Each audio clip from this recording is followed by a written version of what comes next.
नमस्कार। चलिए आज एक ऐसी कहानी की बात करते हैं जो एक भव्य शादी से शुरू होती है और एक चौंकाने वाली हत्या पर खत्म होती है। इसमें परिवार, अभिमान और विश्वासघात की कई परतें हैं। जरा सोचिए, माहौल कैसा होगा। एक शाही शादी का जश्न। भगवान कृष्ण के पोते अनिरुद्ध राजा रुक्मी की पोती रोचना से शादी कर रहे हैं।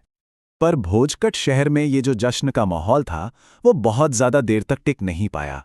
जल्द ही यहां कुछ बहुत भयानक होने वाला था। तो सवाल ये उठता है कि आखिर एक शादी का जश्न मातम में कैसे बदल गया। इसको समझने के लिए हमें कहानी में थोड़ा पीछे जाना होगा। और फिर कुछ ऐसा हुआ जिसकी किसी ने कल्पना भी नहीं की थी। भरी सभा में दूल्हे के बड़े चाचा बलराम ने दुल्हन के दादा राजा रुक्मी की हत्या कर दी। एक परिवार का फंक्शन इतना खूनी कैसे हो सकता है? इस गुस्से के पीछे की वजह जानने के लिए हमें इन परिवारों के बीच की पुरानी रंजिश को समझना होगा। चलिए अब जरा इस उलझे हुए पारिवारिक इतिहास को देखते हैं, क्योंकि सारी कहानी की जड़ यही है। देखिए, इस परिवार के रिश्ते कितने उलझे हुए थे। एक तरफ थी पुरानी गहरी दुश्मनी और दूसरी तरफ थे शादी के नए गठबंधन, जिनसे इस दुश्मनी को छिपाने की कोशिश की जा रही थी। अब कृष्ण से इतनी नफरत होने के बाद भी रुक्मी ने अपनी बेटी और फिर पोती मतलब 2 पीढ़ियों की शादी उनके परिवार में करवाई। ऐसा करके एक कह सकते हैं कि एक नाजुक सी शांति कायम हुई। तो ग्रंथों में लिखा है कि रुक्मी जानते थे कि ये रिश्ता गलत है, पर वो अपनी बहन रुक्मिणी के स्नेह की डोर से बंधे हुए थे और बहन के लिए यही प्यार उनकी पुरानी नफरत पर भारी पड़ गया और यही उस विनाशकारी शादी की वजह बना। तो अब बात करते हैं उस चिंगारी की जिसने इस पूरे बारूद में आग लगा दी। ये चिंगारी थी एक पासे का खेल, जो दिखने में तो बड़ा मामूली था, पर जल्द ही एक खूनी खेल बनने वाला था।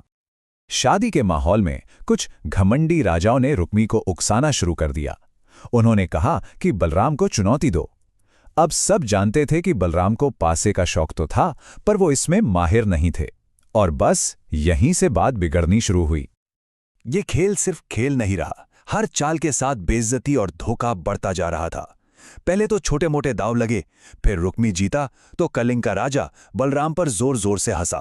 फिर बलराम ने एक बड़ा दांव जीता तो रुक्मी ने साफ साफ बेईमानी कर दी और खुद को विजेता बता दिया। हद तो तब हो गई जब आकाशवाणी ने भी कहा कि बलराम ही जीते हैं और रुक्मी झूठ बोल रहा है। पर रुक्मी ने उसे भी अनसुना कर दिया और बलराम के कुल का मजाक उड़ाया। बस यही वो पल था जिसने बलराम के सब्र का बांध तोड़ दिया। और फिर वो पल आ ही गया। बरसों से जो गुस्सा और नफरत दबी हुई थी, वो एक ज्वालामुखी की तरह फट पड़ी। रुक्मी ने जो आखिरी शब्द कहे वो ये थे, तुम ग्वाले जो जंगलों में घूमते हो, पासे के बारे में क्या जानो? पासे का खेल तो राजाओं का है, तुम जैसों का नहीं।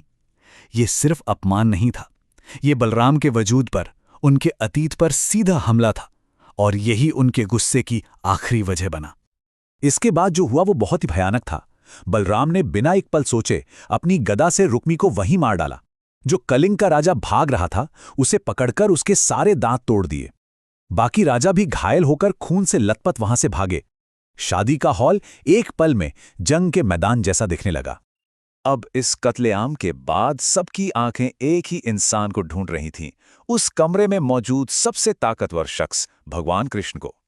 भगवान कृष्ण में अपने साले की मौत पर ना तो हां कहा ना ही ना, वो बिल्कुल चुप रहे, क्योंकि वो एक बहुत ही मुश्किल राजनीतिक और पारिवारिक दोनों तरह की दुविधा में फंस गए थे। सोचिए, अगर वो कुछ बोलते तो क्या होता? एक तरफ भाई बलराम थे और दूसरी तरफ पत्नी रुक्मिणी, जिनके भाई को अभी अभी मारा गया था। किसी का भी पक्ष लेना मतलब दूसरे से रिश्ते खराब करना। तो उनकी ये चुप्पी अपने परिवार को बिखरने से बचाने की एक कोशिश थी। इसके बाद यादवों ने बस दूल्हा दुल्हन का रथ पर बिठाया और उस त्रासदी को पीछे छोड़कर अपने घर की ओर निकल पड़े। एक शादी जो खुशियों के साथ शुरू हुई थी, वो हमेशा के लिए हिंसा और खून के दाग के साथ खत्म हो गई। तो ये सदियों पुरानी कहानी आज भी हमें सोचने पर मजबूर करती है कि जब अहंकार परिवार के सम्मान से टकराता है, तो उसके भयानक नतीजों से क्या देवता भी बच सकते हैं?